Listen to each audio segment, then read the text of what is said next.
Bonjour les gars, chez vous en Afrique, en Amérique, en Asie, en Europe et partout dans le monde. Bienvenue sur votre chaîne en Afrique et en diaspora. Euh, Aujourd'hui, on va faire un tour du côté du Moyen-Orient pour parler un peu de ces tensions qui ont atteint un niveau assez exécrable, acerbe et super dangereux. Et c'est donc ces tensions entre Israël et l'Iran. Donc nous sommes à trois jours maintenant depuis que l'Israël a officiellement attaqué l'Iran.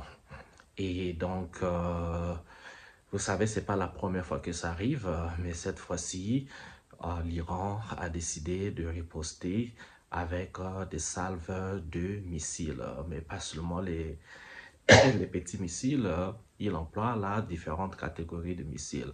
Je ne suis pas un expert militaire, je n'irai pas dans les spécificités des missiles, mais c'est triste quand même ce qui se passe parce que le Moyen-Orient a souvent été en tension et vous êtes sans ignorer déjà entre Israël et la Palestine, il y a déjà ce génocide qui est en cours parce que depuis le 7 octobre de l'année dernière, quand le Hamas avait attaqué euh, cette région d'Israël en faisant, je pense, près de 1500 morts et en y prenant également des otages. Et depuis, Israël s'était donc donné pour mission de détruire le Hamas. Mais seulement dans le processus, au lieu de détruire le Hamas, nous comptons aujourd'hui près de plus de 52 000 excusez-moi, nous comptons plus de 52 000 morts et la plupart de ces morts sont donc les enfants et les femmes. Donc nous sommes à la bande de Gaza. La bande de Gaza, c'est une région, une partie de la Palestine occupée, il faut dire, sous le contrôle d'Israël parce que c'est Israël qui décide de la quantité de nourriture qui rentre dans ce pays, dans cet État-là, ou qui n'est pas officiellement un État. C'est Israël qui décide de la quantité d'eau, donc presque, qu'il faut dire Israël qui a le droit d'oxygène sur ce peuple palestinien. Et cela dure des années. Et donc, nous avons ce génocide en cours, mais entre-temps, Israël avait encore bombardé le Liban. Donc, ce qui fait que les tensions, même avec les Libanais, étaient déjà là. Et vous êtes sans ignorer qu'il y a, il y a, il y a, il y avait cet incident-là avec près de 3000 explosifs qui étaient incurqués dans c'est les téléprompteurs, comment on appelle ça, des appareils, ce genre de téléphone, comment on appelle ces appareils-là, si vous vous rappelez bien. Le nom, c'est quoi déjà? C'est les télé quoi là? Comment on appelle? Excusez-moi, je suis en train d'oublier, mais il y avait un incident l'année dernière sur des espèces d'appareils de communication qui explosé dans les mains des personnes. Donc, c'était étudié très minutieusement. Et quand le Liban avait donc commandé ces appareils à une compagnie de technologie, on s'était rendu compte qu'en fait, ces appareils étaient piégés. C'était pour des faits meurtriers. Et donc, quand ça a été déclenché, ça avait fait près de 3000 morts comme ça, là, en rien du temps, sans compter les blessés. Et ça, c'était fait au Liban. Et encore, les tensions entre Israël et le Liban, ça date pas d'aujourd'hui. Israël, la Palestine, nous sommes déjà depuis 1948, quand l'État d'Israël avait été déclaré comme État. Les tensions avec la Palestine ont toujours existé, notamment la possession des terres. Déjà, les gens d'Israël se considèrent comme le peuple de Dieu. Israël, c'était une nation qui a le soutien primordial des États-Unis, donc c'est le soutien premier, parce qu'ils avaient fait la guerre avec les armes des Américains, avec l'argent de l'Américain.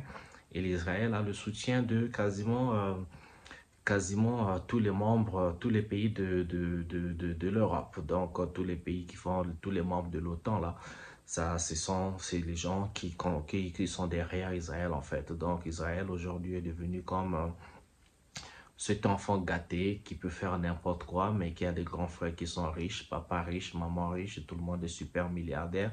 Donc c'est le fils unique, quel que soit ce que ce fils fait, eh bien rien ne lui arrive. Et tout ce qui s'en découle de ce que fait ce fils, et on ne compte que des morts, on ne compte que des morts, des montagnes de morts, des fosses de morts. Il n'y a que la désolation de ce côté.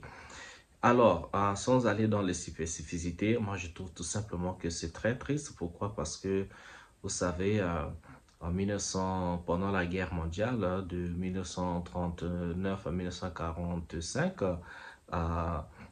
quand le chancelier allemand, donc Adolf Hitler, avait décidé d'occuper, voilà, de mener sa guerre, d'occuper beaucoup de territoires en Europe. Il y avait donc ces attaques et surtout ces atrocités contre le peuple juif qui étaient résultat donc à ce qu'on appelait Holocauste. L'Holocauste a fait, pendant cet incident, il y avait eu près de 6 millions de juifs qui étaient morts. Donc, torturés dans des chambres à gaz, incinérés dans des chambres des chambres à torture. Donc, il y avait des camps de concentration qui étaient là, on les affamait, on faisait tout ce qu'on fait. Il y a plusieurs films qui ont été faits dessus. Je vous demanderai vous aussi de faire vos recherches. Allez taper sur Google ou ChatGPT sur ce qu'on appelle euh,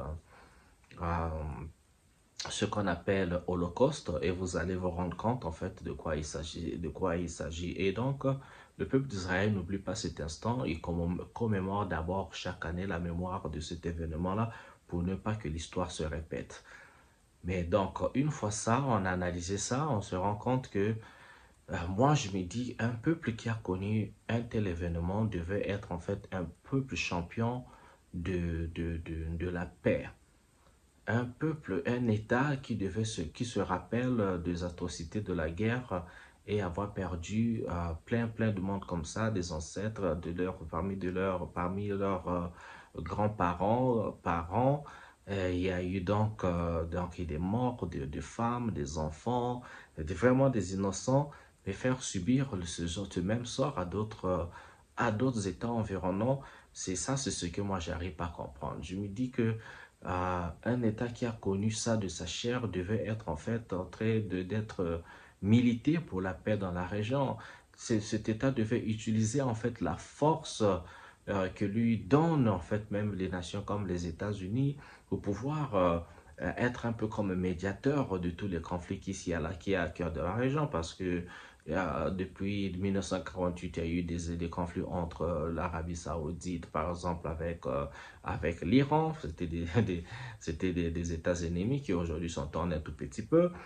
Il y a eu donc des conflits entre l'Iran et l'Irak. Il y a eu donc plein de conflits. Et on se disait que bon, l'État d'Israël pouvait être un peu médiateur de ces conflits parce que ce peuple euh, connaît bien de par sa chair les atrocités d'une guerre. Mais malheureusement, ce n'est pas le cas. Et aujourd'hui, on voit l'Iran attend sur tous les fronts. L'Iran, plutôt Israël, j'allais dire, excusez-moi, sur tous les fronts. On va les retrouver en Syrie, on va les retrouver au Yémen, on va les retrouver un peu partout.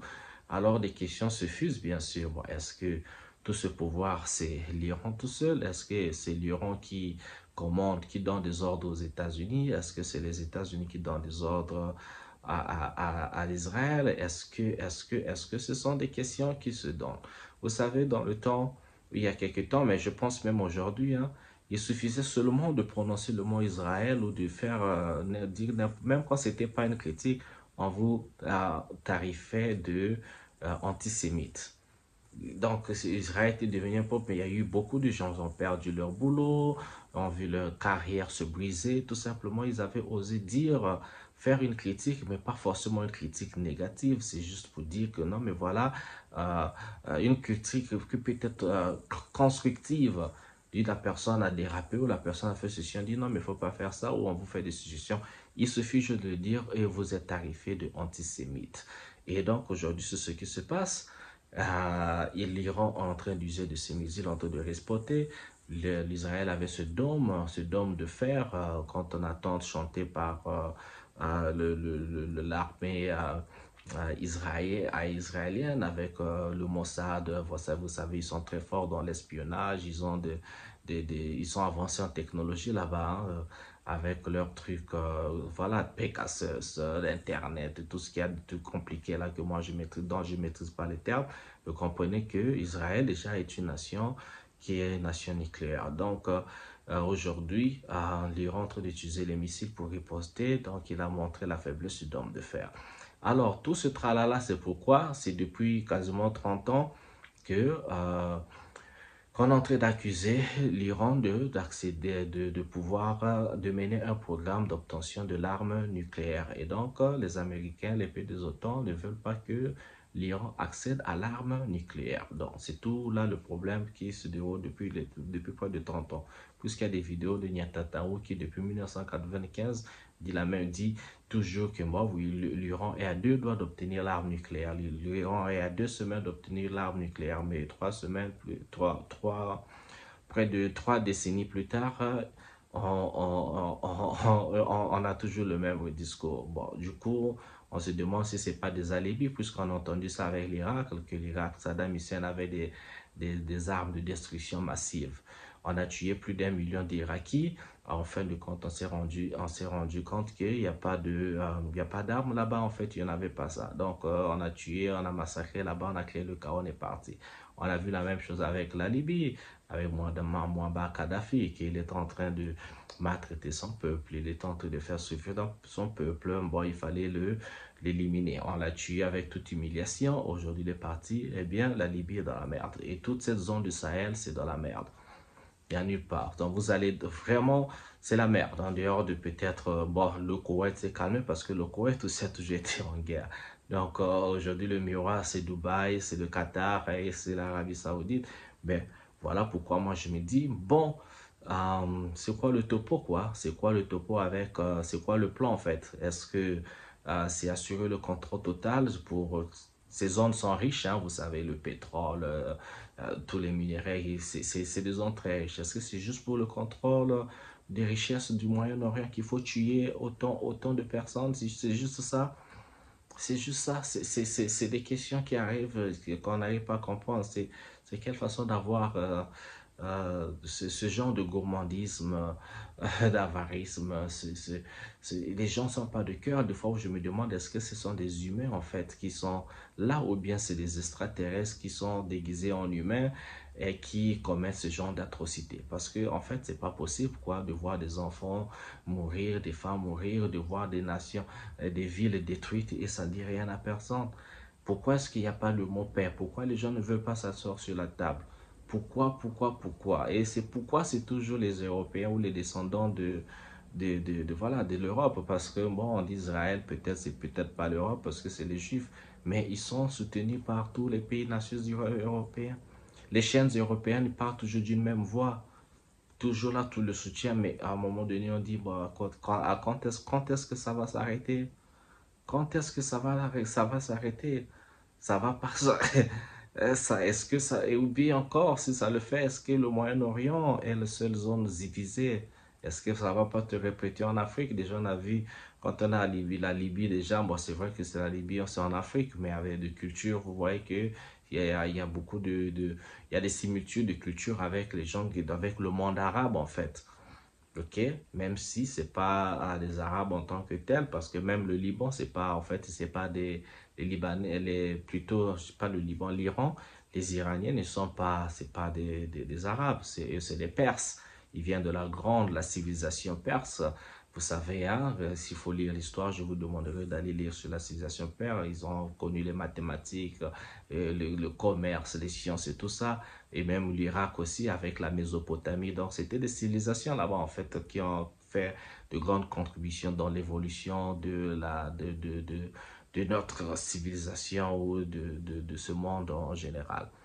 Et alors, c'est ça, est-ce que c'est juste ça? Mais maintenant, si c'était le contrôle de pétrole, de tout ce que veut de leur richesse, mais pourquoi? Et pourquoi ça doit se faire au prix des morts à ce point? Voilà, donc on fera plusieurs vidéos sur ça avec beaucoup plus de spécificité sur peut-être quelles sont les armes utilisées et pourquoi. Bon, si aussi cette vidéo n'est pas censurée parce que on est arrivé à une ère donnée, rien que prononcer le mot Israël, vous mettez des problèmes sur le dos. C'était la peur déjà, tu peux pas critiquer, on vous dit ceci. Mais même si on veut le bien de tout le monde parce qu'on ne critique pas, parce qu'on n'a rien d'autre à faire dans notre vie. Non, non, non, mais parce qu'on veut la paix. Voilà pourquoi on dit non, ben écoutez, il faut régler ça avec la paix. Mais personne ne parle de paix malheureusement. C'est la guerre, c'est ceci, c'est les insultes, c'est tout. Il n'y a que ça, il n'y a plus de diplomatie, il n'y a pas de dialogue, il n'y a rien. Mais en même temps, ça vient des pays, des gens qui prennent pour la liberté d'expression, la démocratie, voilà quoi, les valeurs humaines, mais les actions sur le terrain, on se demande bien de quoi ils parlent. Merci de m'avoir écouté. On se retrouve à une prochaine vidéo. Je vous adore. Allez, bien le bonheur chez vous et ciao, ciao.